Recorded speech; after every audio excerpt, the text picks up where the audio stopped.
Yes, welcome along to Good Morning Ascot. It is day 3 of the Royal meeting, and we are going to preview all the action with you and review all of yesterday's action as well. And Keels is back, baby. Dark shift. I was absolutely delighted for you. I'd say you roared him home, did you? Yeah, I had a good little shout. I mean, when you're sitting at home on your own, there's nobody there but other than the dog, it's not quite the same, is it? Even the dog is sick of you. But thoroughly enjoyed it. Nice to get one on the board. Typical Kealy fashion. Thought I had more on it anti-post, and I did. Never pressed start. Too lazy to look, see what I'd had. So, you know what I mean. I haven't chopped it right off. You know what I mean? So there's 3 more days to go, but I'm in a better shape than I was after. So you've had a big winner and you're still giving out. Yeah, well, of course, yeah. It's never enough, is it? Does your dog get upset? Like, when I'm at home, my 2 little dogs, if I cheer at a horse, they absolutely mine terrified. They leg it off the sofa. Yeah, absolutely, yeah. He runs like, away, what are you doing? Hates noise, yeah. So Paul Kealy is back in form, and he's back here on Good Morning Ascot. And of course, we're joined by Natalie Green and Maddy Playle to preview Gold Cup Day and Stradivarius, trying to emulate Yates. Can he do it? A 4th Ascot Gold Cup? He can do it. It's just my annoying head thinks Cyprus will do it today. I think Cyprus was about a month old when Strad won his first Gold Cup, but I think Goodwood Stradivarius is going to win, so sadly I might take him on today. Okay, we'll see later on. He's going to end on a high, and either way, so don't worry. It's going to be an epic Gold Cup, and who knows, maybe Trushan will show up, maybe not, we don't know. He's in the race at the moment, but we will see how developments unfold. So we have to talk about yesterday, Maddy. A terrific day at Ascot. You were there. I saw you collecting, but you told me this morning it wasn't actually a winner you were collecting. No, it was Sibylla Spain. Quite a few of us, I think, were on her, and frustrating. But no, great day. It was a last-minute dress purchase for me. I decided I didn't like the one I had, so I bought mine at 11 a.m. and I was on course for about 1. So I'm never ever doing that again. But it was good fun, and had a lovely day. It's hard to keep track of everything when you're on course, isn't it? But watch the replays, and great win by Dramatised. I thought she's a real star. She is a star. Keels, Dramatised looks like a filly that could make it to the very, very top. That race was over from a long way out, wasn't it? Yeah, I mean, you would have to think that all things being well, they'd be tempted by the Norfolk this year, wouldn't you? Getting all that weight for age, sex allowance. The 5 furlong sprinters are not great at all. So, yeah, why not? Why not roll the dice and go for it? Because she does look really, really good, and she's obviously very, very fast. I know Carlberg was saying I'm sure she'll get 6 and all that, but she doesn't need to. Plenty of options at 5 furlong, aren't there? You know? So the feature race of the day was a Shane Cross masterclass. Did he steal a, Keels? Well, he got a run on the race, but I think he was the best horse anyway, in the conditions. I'm not 100% sure Babridge really appreciated ground that fast, but even so, he was well held. He had plenty of chance to get to him, and he couldn't. Like, you know, so yeah, I don't think it was a case of stealing it. It's not like he ran off with a 7-length lead. You know, I mean, he was always only a little bit ahead at the time. Like, you know, Babridge was good enough, he'd have won. Like, you know, so he wasn't. State of Rest, a fully deserved winner in my eyes. Now, you work on race days, of course, for ITV, and you see jockeys. These young guys coming through now, they're so cool, aren't they? Like Shane Cross yesterday. Like, he won the biggest race of the day, one of the biggest races of the week, and I was just like, yeah, that's grand. Yeah, it's great, the dynamics, like, in the weighing room, because they don't want to be too cocky, because the big boys will just, hey, you know, you've got to keep your modesty about you, because I think the one thing with racing, and it happens to us as punters, the highs and the lows, I mean, the whole time you're like a roller coaster. So, yeah, enjoy the highs, but I suppose you've got to keep you cool on big days. And also they have a lot more media training these days, the younger lads coming through. They're taught, you know, how to react, which is, it's a good thing. It's a positive thing. But yeah, they wouldn't want to be too cocky in front of their peers. I'll tell you that, no way. And somebody having a go at Natalie Green on Twitter. How dare you? You showed him. You showed him. What was this? No, I backed myself, right? I had a really good day on the first day. What price were you? Yes. I do. But you've got to back yourself, haven't you? If you have a good day, you enjoy it. If you have a bad day, like yesterday, I backed 2 short price favourites and I was on dark shift. Not a great day. Still 3 winners though. God, you can't please people. Yeah. His keyboard, you just can't please them. Yeah, take that. Take that. Take that. Saffron Beach was a brilliant winner. I was obviously disappointed that the French filly didn't run, but she was She was brilliant, very wasn't good. she? She'd have had to go something to beat Saffron Beach. You know, I know she was carrying the £5 penalty, but she literally toyed with them, didn't she? Very good. And we did say on the show yesterday that we thought Little Big Bear was potentially maybe Aidan O'Brien's best juvenile running in the worst juvenile race. I don't know if that was quite the case, but I thought he did well to win from where he was. Yeah, he did. Yeah, he did, because he had to go clear on it. He had to go, basically clear on his own on the far side, didn't he? Yeah. He's obviously a very nice horse, but a sprinter through and through, obviously. We'll have to see. We've got another Aidan O'Brien horse 2-year-old today, and obviously the big one on Saturday. That's a very short price. We'll see how they go.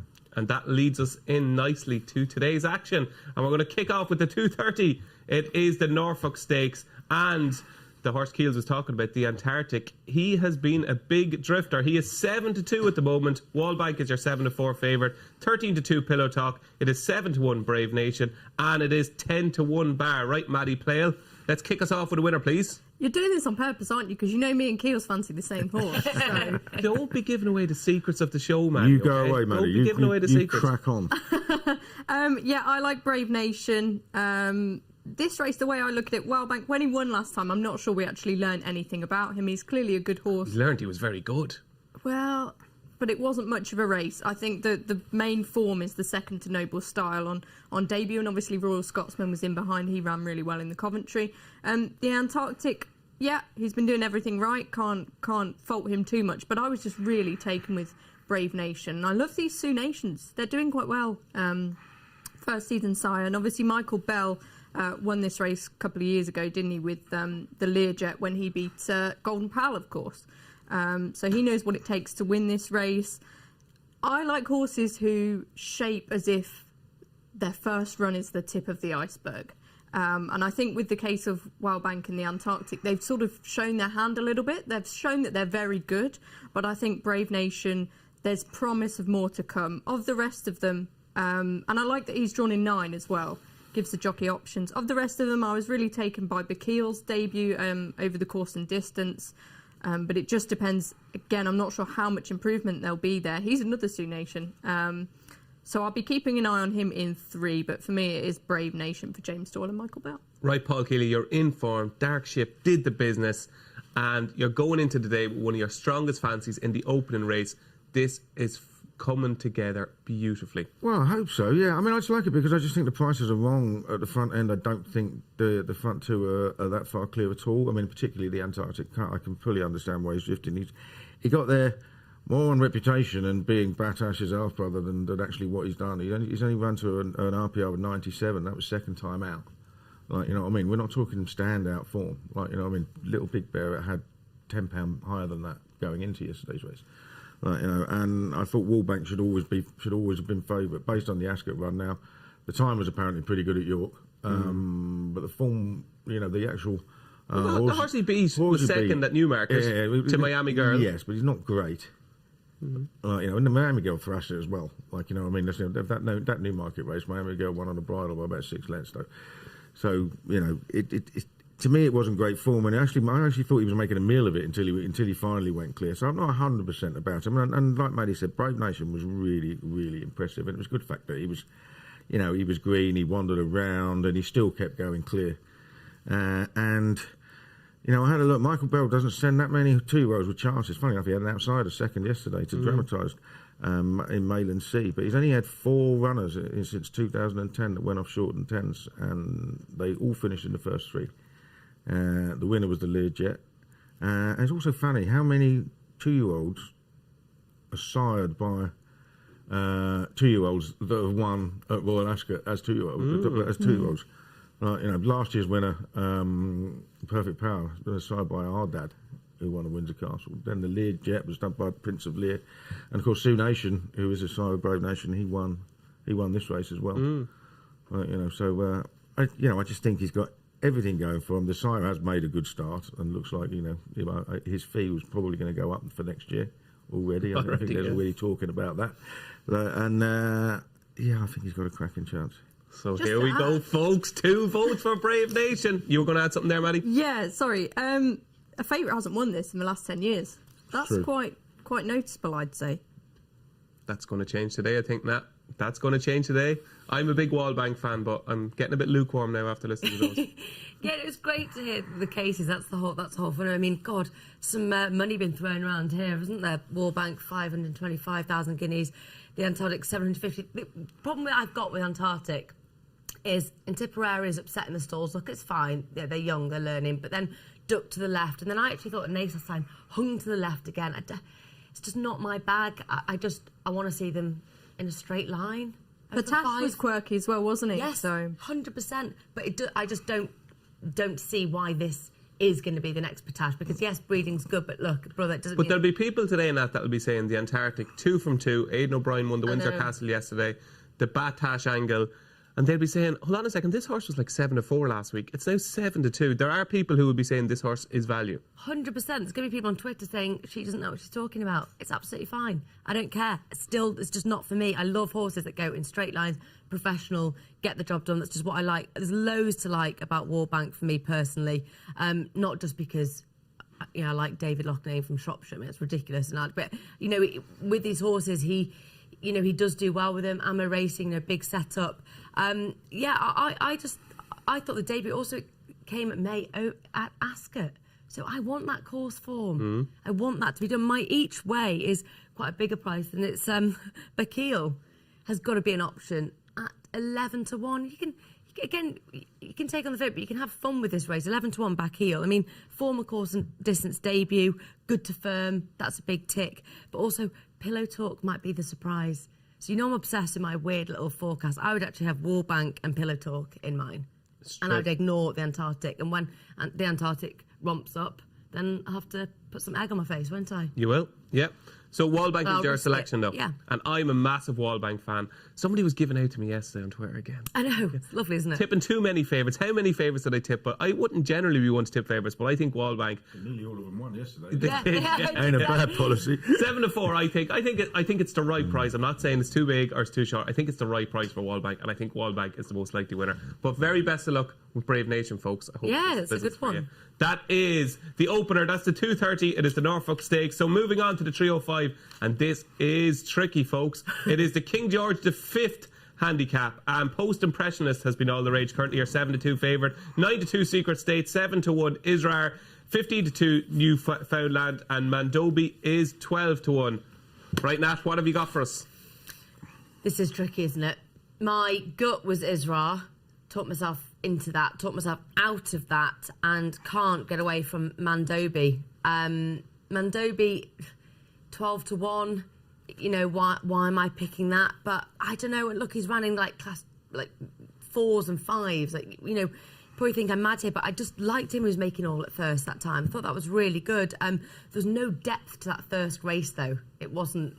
How do I politely put it? There's no depth to the race. Is that fine? Can I just say That's it like fine, that? yeah. Okay. Yeah. There's no depth to the race, but he's one of these typical haggis horses that's been brought on quietly and slowly. Now, when haggis does that, he's often ready to pounce to get a big one. Am I being a bit optimistic that today is the big one, and is this just a bit too soon in his life, in his career?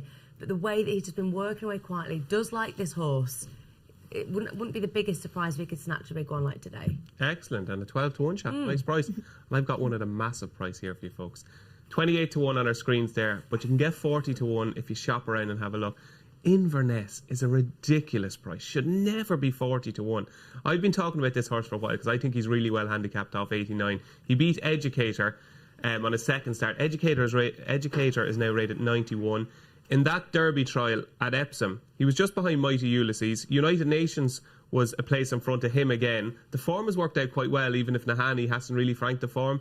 And he's been crying out for quick ground. He's been taken out, I think, 2 or 3 times by Charlie Hills when the ground has softened a little bit to good. He obviously wants lightning quick ground. I thought he was quite impressive at Goodwood last year. I think he's a well-handicapped horse, and I think 40-1 is massive. Am I mad, Maddy Playle? No, you've stolen my tip. You're not tipping Inverness. You You are so copying me here. Check the tipping comp, the work tipping comp this morning. Yes, you know I like a big price, DJ, and I think it's pretty rare you and I agree on something. Very rare. So, Inverness is the horse for me. You said it beautifully. Beat a very good horse at Goodwood. I thought that Epsom race, although, you know, there wasn't a superstar in there, it had a lot of depth. And, you know, he was right Hated there. the He track. wasn't The track at Epsom. Wasn't disgraced. I think he wants this extra step up. Charlie Hill's in great form, as we saw yesterday with Dark Shift. Don't think a handicap mark of 89 is too high.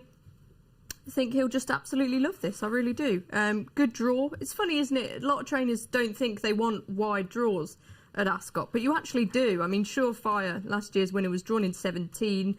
Baghdad, when he won at 16. Atty Purse, 22. Space Age, 20. It's all high draws.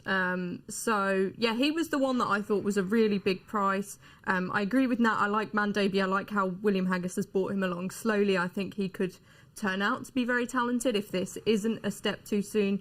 The other one I'd give a mention to is Flying Dolphin for Johnny Murtagh. I think you'd be able to tell me more about him, but I think his form is intertwined with some really smart horses. I wouldn't be surprised if they expect a big step up from him at around 16-1. But yes, I'm with you with Inverness. I think he's got a really cracking shout at 40-1. Good form, can progress. We haven't seen the best of him yet. Beautiful. So get that 40-1. It's not going to go off 40-1, folks. Get back in Inverness 40-1. I think it's a massive price. The other one, Keels, that I was given a chance to was Yashin, who I spoke about for a few weeks in the paper. I think this trip will really suit Yashin. Thought he was quite impressive at Navan. He just looks like he could potentially be a stakes horse, I thought. Yeah, it could be. Yeah, but I actually went for the one behind him, Venus Senna, who was given a hell of a lot to do. Looked to be travelling beautifully. Yashin, there was a look like Yashin went away again. It could be a little, you read my mind. A little bit like that. But I mean, he's been asked to make up an awful lot of ground, and it's difficult there, isn't it? Because it's you know, it's quite stiff, isn't it? Like, you know what I mean. So I'm not surprised. He might have come to the end of his tether by then. Like, you know, so you know, I definitely think he's worth another chance. But you know, obviously we have to talk about the favourite Post Impressionist, because he got obviously chopped off the boards yesterday because he was second to Eldarov at Newcastle. And he's 7-2 now, and it's ever such a short price in a race like this. But he does have a high draw, like Maddie was saying, high draws. Right, but when I was looking at the race, right, the market is almost completely dominated by horses either with low draws or without any handicap form, or both. Right, and both sets have a terrible record in this race. Right, it's a really rough race. It's unexposed 3-year-olds. First 5 home last year had all run in a handicap before. And, you know, the one that bucked the trend in recent years was a Hookham, who came out of stall 2. And I think he was probably the first horse that was ever allowed to run in the race, having had only 2 starts because of COVID. But, I mean, that was because it was COVID year. He'd probably have run in a Derby trial, you know, something like that before. Otherwise, wouldn't he, you know? And he was £24 higher 2 starts later as well. So, I mean, you know, he had a hell of a lot in his advantage. So I just think I'm going to go with something with a bit of handicap experience. You've teed this up nicely now. You've been leading up, you've been winding and up. I back Venus Senna, but I cannot believe the price of Aknamama of Mark Johnston's, who is, you know, he's won this race 5 times. It's the sole representative for the yard. I mean, they always have the cracking number of mile 4 furlong handicappers, don't they? And this one's typical Johnson horse. Didn't make his debut until November last year. He's already managed to get 10 runs into him, and he's starting to thrive. He absolutely bolted up 2 starts ago at Beverley, and then he ran into what could be a really good horse last time at Haydock. And if you stopped the race at 1.5 miles, he'd have won it easily. But it was 1.6 miles and a bit, and it was just, you know, he just didn't quite get home. And I think he's got a cracking chance. 33-1. He's run career best last 3 starts. A big one last time. And, you know, if he keeps, you know, when these Mark Johnson horses get on a roll and kind of keep improving, they do it for a fair while. I just thought 33-1 is absolutely massive. So there you go, folks. We can't do any more for you. A 40-1 shot and a 33-1 shot. What more can we do? Exactly. Doesn't matter if they win or lose now. So we've got the value. They're going to go off much At least shorter. it's a race to have like really. Well, they won't necessarily, things. because Post Impressionist is going to be really strong in the betting all day, isn't it? And You think he'll go off shorter than 72? it's potential. I mean, it depends on how much confidence is behind Secret State, who has looked very good. You know, and again, it's won 3 very, very quick runs. And actually dropped in trip, I think, to 1 mile last time, just to get the extra run in so he could run in this. So it's obviously been a plan. And, yeah, I think he could be pretty good too. But again, low draw, no handicap experience. Not the sort I'd bet back at the price. No. So there you go. But we have two big prices for you. 33 to 1 and 40 to 1. Moving on to the 340, it is the Group 2 Ribblesdale Stakes, and Magical Lagoon is currently our 2 to 1 favourite. It is also, 2 to 1 joint favourite. Sea Silk Road, Life of Dreams is 11 to 2, History is 7 to 1, Mukadama is 7 to 1, and it's 40 to 1 bar. You sweet on anything here, Keels? Yeah, Magical Lagoon. Couldn't understand why she wasn't favourite earlier in the week. I mean, that second to Concert Hall, subsequently third in the Irish Guineas, fourth in the Oaks. She's absolutely guaranteed to appreciate further. And, I know Sea Silk Road looked good at Goodwood on ground that William Hagger said she didn't like. Right, but the runner-up, Eternal Pearl, well, I mean, let's just call her quirky. She probably should have won that day. She definitely should have won at Newbury last time and hung all over the place and didn't want to know. So I'm not seeing how that form is that strong. And I think Magical Lagoon has got a fair break on these.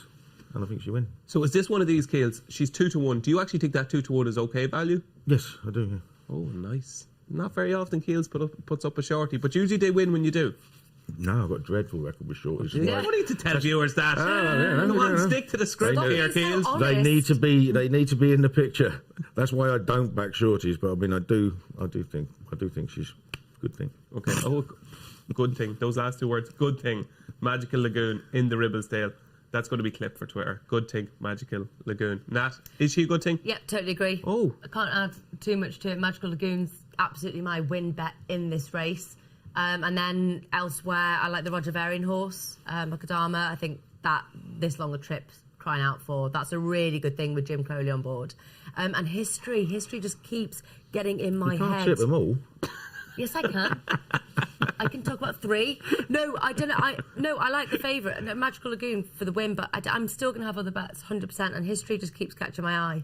Again, the trip. So the one you don't like is Sea Silk Road, is it? I don't know. Not really.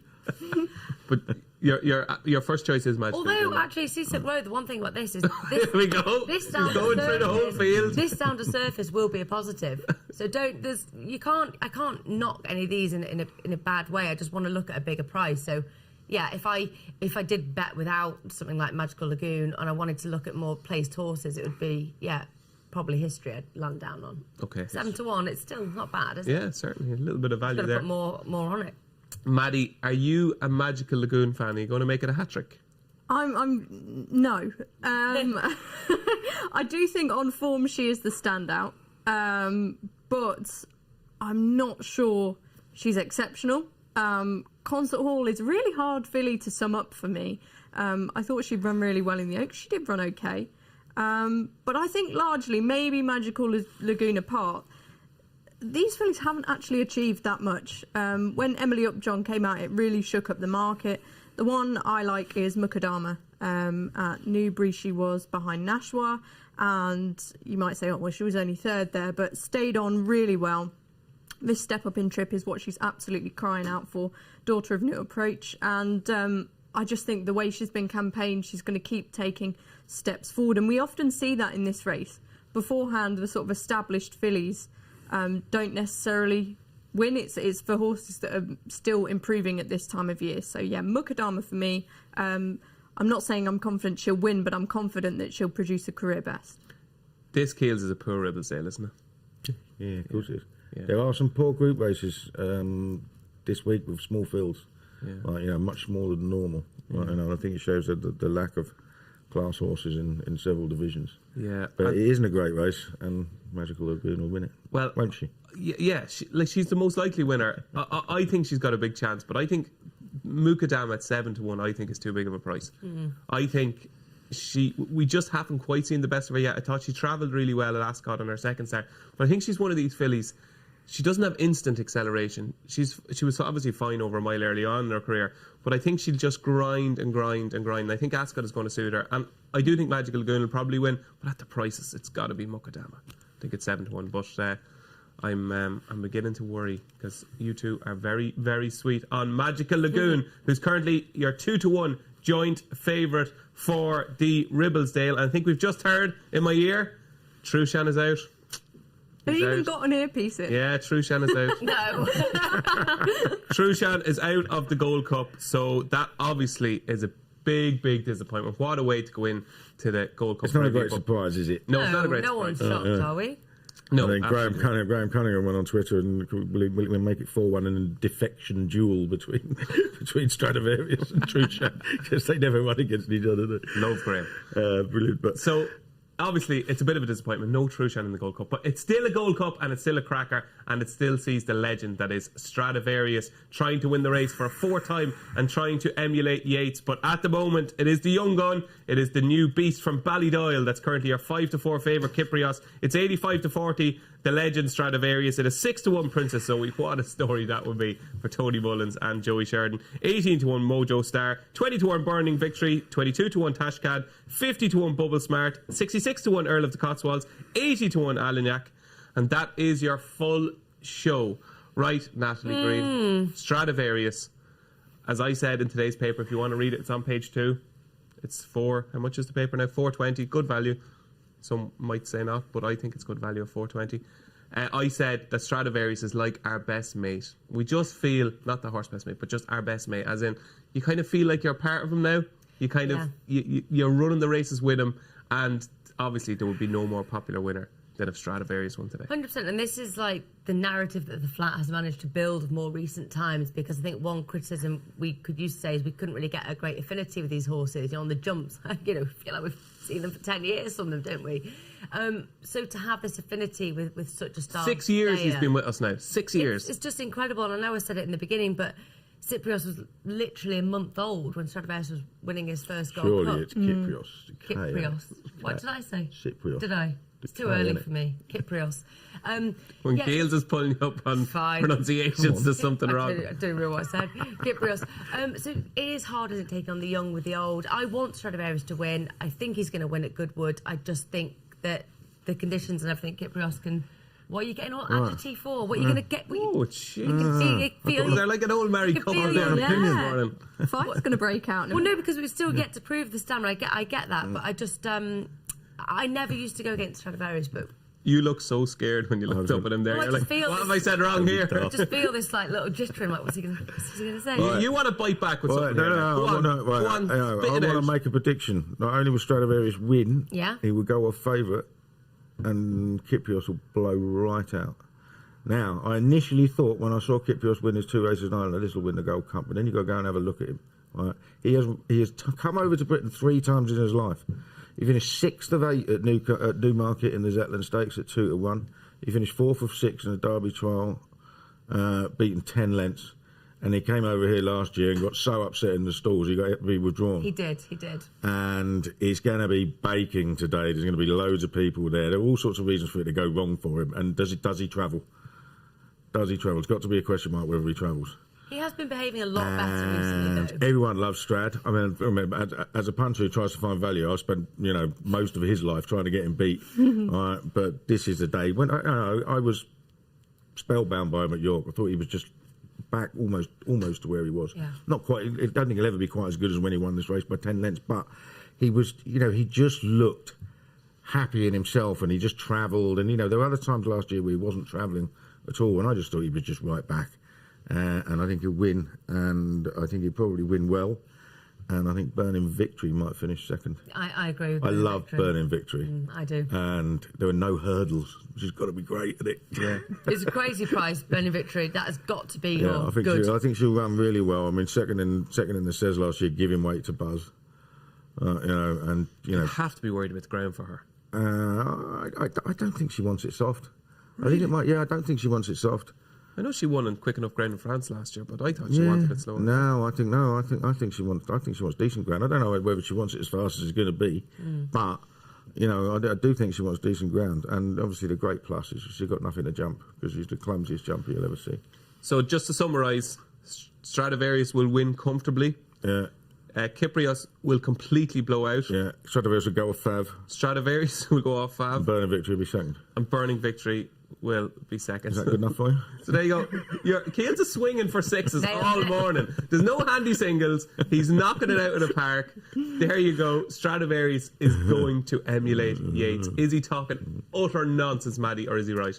I can't have him, and true to form, I'm going to put up a crazy priced one. I put him up in my weekender column, so if you fancy reading that, I don't want to repeat myself too much. But do repeat away. There's a very good case you can make for Alignac, who is the 80 to 1 outsider of the lot. No, I'm being serious. There's genuine reasons for this. Maddie, come on. Let's remind everyone that Maddie tipped the outwinner last year. I know. Outsiders, come on.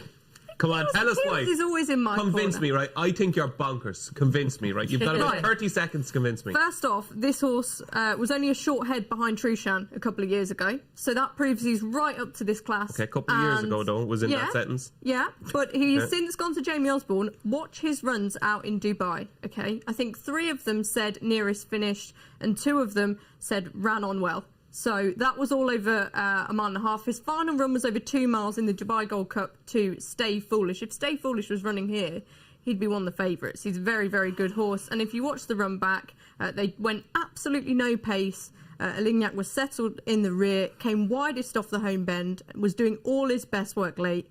He's from a great staying family. His half-brother, Algometer, ran in the Doncaster Cup. He stayed 2 mile 2. So I just think this horse has actually done a lot on form. He's a listed winner. He's run up against the likes of Hookham over a mile and a half. He's a very, very good horse. Nearly beat Trushan. And he looked right back to his best last time. An RPR of 115 puts him right in this picture. It's better than what Princess Zoe did at Ascot in the Cigaro, and only £2 off what Stradivarius did last time. Look, I'm not saying he's going to win. People probably think I should just sit here and put up, Kyprios at 64 or whatever. But he should not be 80 to 1. Was that enough? That was good. I have to say now, I still think you're bonkers, but that was pretty good. That was a compelling case. It was a case, wasn't it? That was a compelling case, Maddie, and I have to say you did yourself proud there, so you did. I give you kind of a 9 out of 10 for the case. Okay. 80 to 1. Yeah, 80 to 1. Yeah. You can get 4 places in some places. Probably not now. Well, maybe not now. Out. Yeah, Trushan is it? No, still 80 to 1. Still 80 to 1 with Trushan. No, places. Oh, sorry. 4 places. Okay. Apologies. There you go, Alignac for Maddy Playle. And I'm going to be the only boring one sitting on the couch, Keels. I think you're mad. I think you're as mad as she is. Because I think Kyprios is going to win. I just think you're making the case when he was a different horse. And maybe he doesn't travel, I don't know. But is there enough evidence to suggest he doesn't? He was completely run over the wrong trip for 2 years. This year... a mile and 2 as a 2-year-old wouldn't have been the wrong trip, would it? I mean, it's a proper staying race. And he was tailed off. I know, but he's still run over favourite. double that trip now. Yes. I know what you mean, but he was never going to show anything at 2 and 3. He is a relentless galloper. Yeah. He's just going to wind up. Now, it does worry me that he doesn't travel particularly well in his races, but if he does get into a rhythm in the first half a mile, I just think he is going to be an impressive winner of the Gold Cup. So I'm the complete opposite to you. I think Kyprios will win impressively. Keels thinks he's going to completely blow out. Maddie fancies an 80 to 1 shot. So we've got all sorts of everything in the Gold Cup. He'll lose it by the time he's at the start. Okay, we shall see. What the good thing is, we'll find out. We will find out this afternoon. Yeah. That's the best thing about racing. We make our opinions. That's why it's great. We can get stuck into it, and we will find out. Do you know what the thing is? Sometimes it's better if you didn't find out. That's what I find. Yeah. He's thinking, Maddie's going to say that with Alignac. She's better, as you say, go home, don't go big, Maddie. Yeah, fair play. Why No, not? 80 to 1. What could possibly go wrong, Maddie? Exactly. Can I just really quickly? I'm going to commit a sin here. I'm really sorry. Can I nip to the bathroom while you carry on the last few You can. Fire away. She's going out to back that horse at 80 to 1, I think. Are you, Maddie? Exactly, yeah. Moving on to that was your Ascot Gold Cup preview, and it's going to be fascinating. Let's see what happens. Hopefully Strad will do it, but I think it's going to be Kyprios. Moving on to the 5 o'clock, it is the Britannia Stakes, and this is my banker of Royal Ascot, ladies and gentlemen. Yes, this is my strongest fancy of the entire week. And lo and behold, something that very, very rarely happens. Myself and Paul Kealy and Mr. Tom Siegel, price-wise, all fancied the same horse. We had, 29 to pick from, and we've all come down on the same one. I am so sweet on Wanice here for Charlie Hills and Jim Crowley. This is a really well-handicapped horse, Keels. I thought he did exceptionally well to win at Sandown. I thought... Jamie Spencer gave the runner-up a smashing ride. He rode him to sleep in behind when he still managed to get him and actually got him quite comfortably on the line. Won at Ascot last year. If you go back and watch his debut, I'd advise you just to go back and watch Wanice's debut and you'll say to yourself, holy God, this horse has some amount of ability.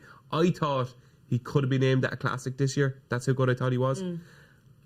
Off this mark, I'll be disappointed. Now, obviously, it's a Britannia. Things can go wrong.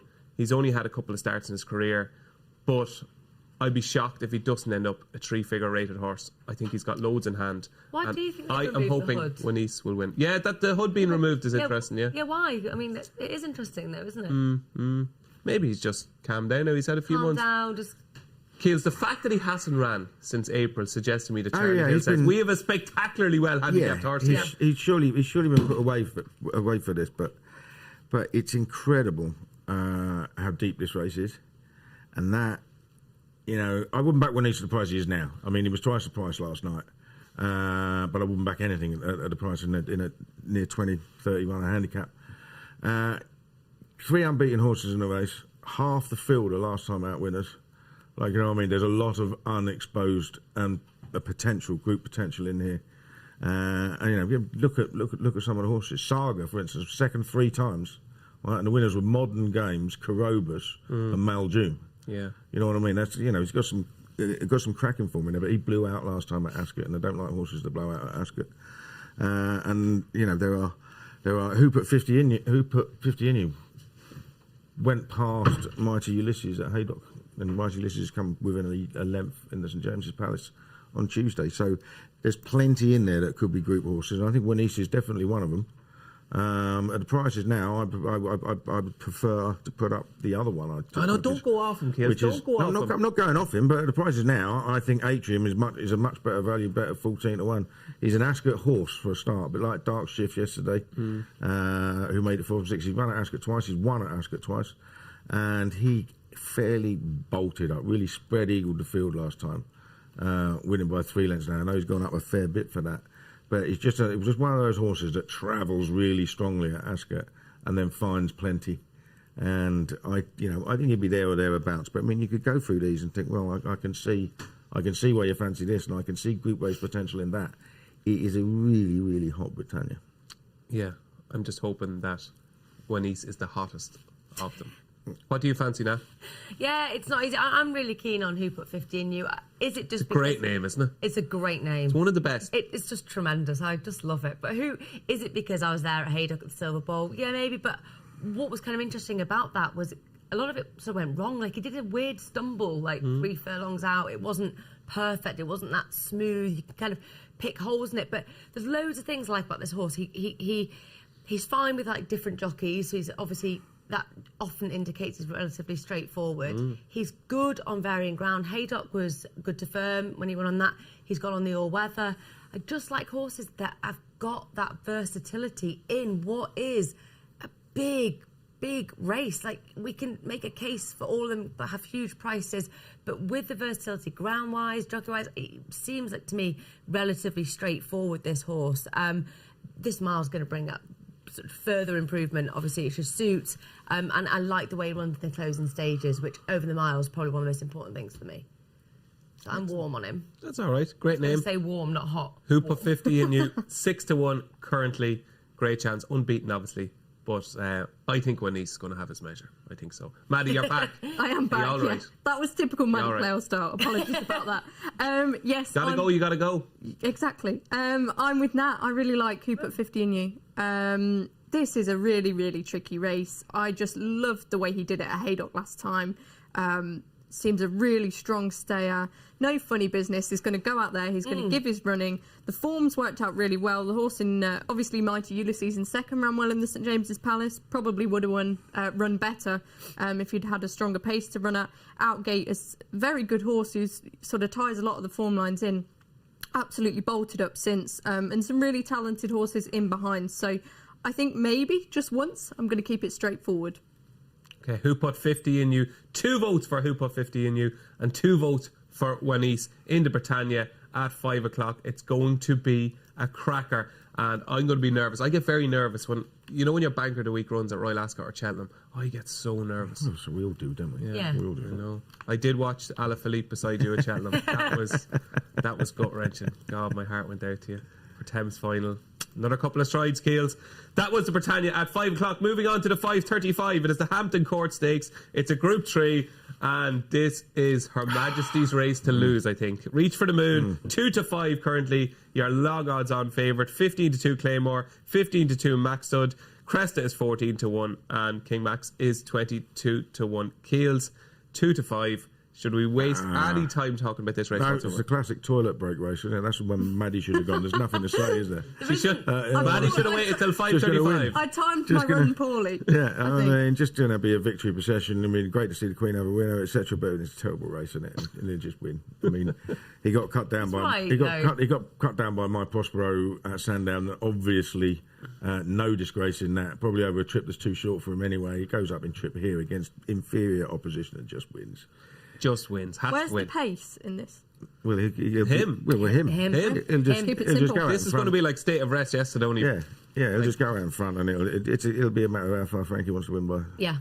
But like the ground, everything. Impossible to oppose unless, God forbid, but where else do you look, though? There's nothing else to really... You've got something, haven't you? Have you got something? Yeah, I have. Yeah, Reach for the Moon. Yeah, I fancy Reach for the Moon. What I was going to say to you, Keels, was today punters, right, 2-5, and you might get a little bit of 1-2. Should they potentially be saying to themselves, right, if I fancy One East, putting in a double with Reach for the Moon, fancy Stradivarius, putting in a double with Reach for the Moon, should they be beefing up their winners by putting all their fancies in doubles? I always think that's a terrible thing to do because odds on shots do get beat.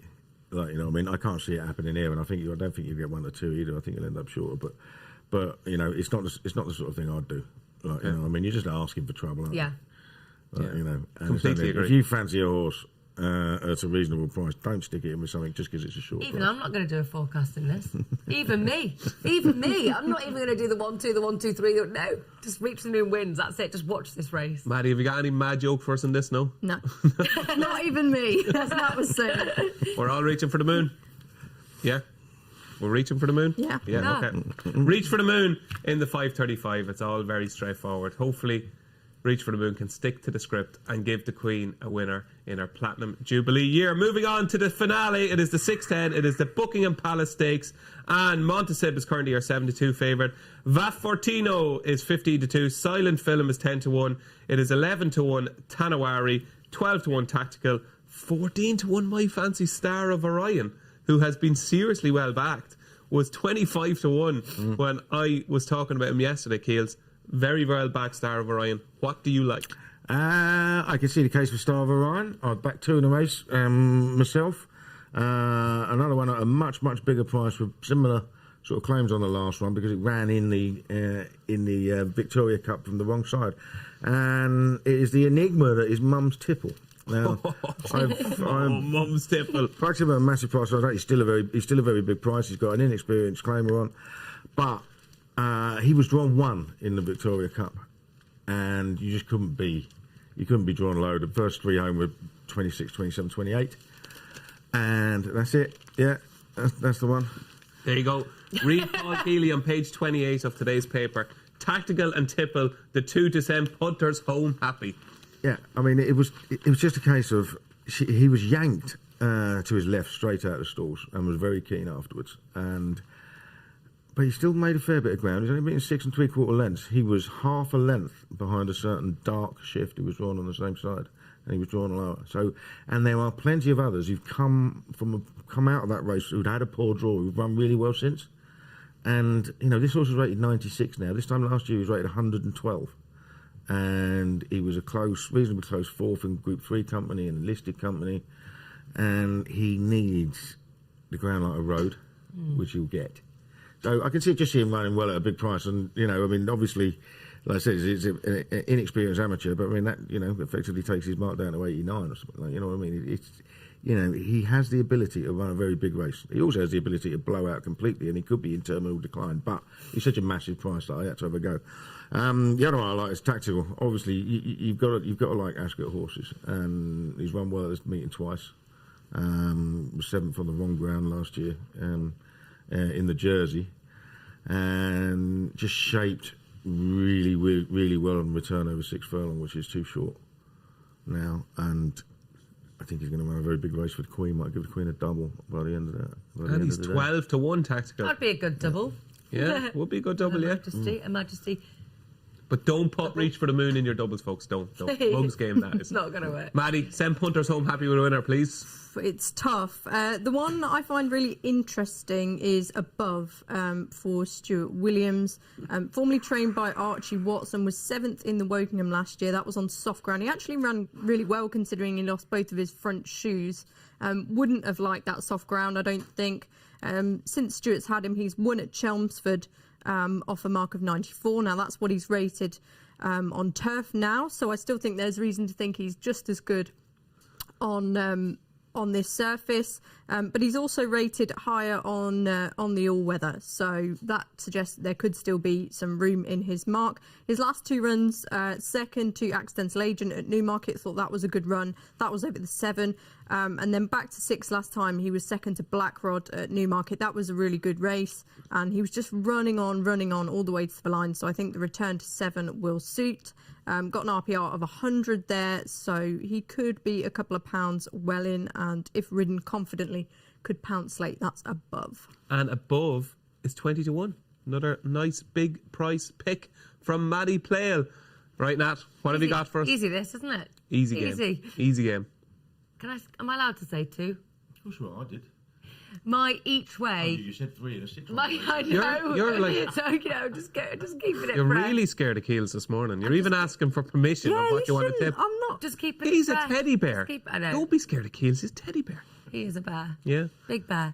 Oh no! Not big, as in. Oh, here we go. What day are we on? Why are we away? He's a little big bear. He's a little big bear. Oh, that's nice. My each way is, I think, 20 to 1 Ouzo, which is the reason this horse fascinates me is hasn't ran over the 7 furlongs since 2019. I like that. I like it very much. I was mad at him on Saturday and he didn't run. Yeah, well, he's run creditably. I think that's the fairest way of saying it in the Royal Hunt Cups, hasn't he? But there is there for Ascot form. Good to firm, no problem. And I just can't ignore the Ascot form, the yard, and first run over 7. I'm fascinated by Ouzo, my each way. Did you see the race at Sandon last time? How he didn't win, I will never know. Trade at 1.03 and running. I know. It looked over. I know. But that's why I'm being a little bit cautious, and obviously at the prices, I just want him to hit the frame. He's got a massive chance. Yeah, and there's plenty of runners here for him to hit the frame, but my win is boringly, Vaffatino. It just recaptured form for the yard. Excellent jockey booking. I can't speak anymore. With Benoit. You're too scared sitting next to Kealy. Just I can't speak. Benoit de la Sea. Yeah, but you couldn't help but be impressed, could you? By what you saw in the Victoria Cup, Son of New Bay, it's like tick, tick, tick, won over course and distance, like I say. I thought that was a mighty performance. I'm going to have Vaffatino as a win, and I'm going to put my each way with a bit of faith on Ouzo. You say it's boring, that Vaffatino. 15 to 2 is not that boring, like. No, but it's... Like, as boring goes, that's quite adventurous, like. Yeah, I really fancy it, I think. 15 to 2, Vaffatino for Natalie Green in the finale at 6:10, and that is your Gold Cup Day preview. But the most important thing to come, it's the naps. It's nap time. Our best bet on Gold Cup Day. Maddy Playle, is it 80 to 1 shot in the Gold Cup? No, it's not. I really found it hard to find a nap, but I'm going to go in the 340 with Mukadama. Just think she's going to run a big career best. Don't think it's a strong race. Think she'll be staying on strongly at the finish, and she can surprise at around 7 to 1. It is Mukadama for Maddy Playle. Who for Paul Kealy? I think Brave Nation is going to upset the big 2 in the first. Okay, getting it out of the way early in the 2:30. It is Brave Nation for Paul Kealy. Natalie Green, your nap on day 3. Hard nap day, isn't it? No, come on, we want confidence. Mine's going to be in the Britannia Stakes. Crazy, I'm going to go for it. Who put 50 in you? Why not? I'm going for it. Confidence, there you go. We're going head to head. Are we? We're going head to head. Yes, my nap is Wanis. Not just my nap of the day. My nap of the week is Wanis in the Britannia at 5 o'clock. So we'll put the naps up on the screen there now. Look at us there. What a beautiful quartet. Brave Nation for Paul Kealy, 7 to 1. Wanis for me into 6 to 1 now. Mukadama for Maddie at 7s. And who put 50 in you at 13 to 2 for Natalie Green. So that's it, folks. That is your Gold Cup Day preview. You changed your prices. byline pick. We could have easily gone, couldn't we? We could have played it safe, but we What's have. up there? I say he changed his byline pick. Yeah, put the naps up again there, folks. We'll see, wanna see a this. much improved picture of myself, I have to say. Have you The changed old one. it? Yeah, Ah. changed it. Yeah, that's a proper journalist. That's a Clark Kent style. I look like an egghead. Yeah, I don't know what you're doing there. That looks like you're taking a selfie, actually, yourself. But those are the naps. That's your. You can't do a lucky 15 because you got 2 in the same race, but you can pick between myself and that. Maybe do a Trixie with the 3. That is it. That is your Ascot Gold Cup Day preview. Thanks for joining us on Good Morning Ascot. We'll be back tomorrow. Are we all back tomorrow? Same team tomorrow? Nope. No, different team. We're mixing up. We're mixing up tomorrow. I think Bruce Millington could be on tomorrow potentially. Maybe Keith Melrose. You're back. I'm back. You're back. I'm back. Join us at 8:30 tomorrow morning. Thanks for watching. Having Sibila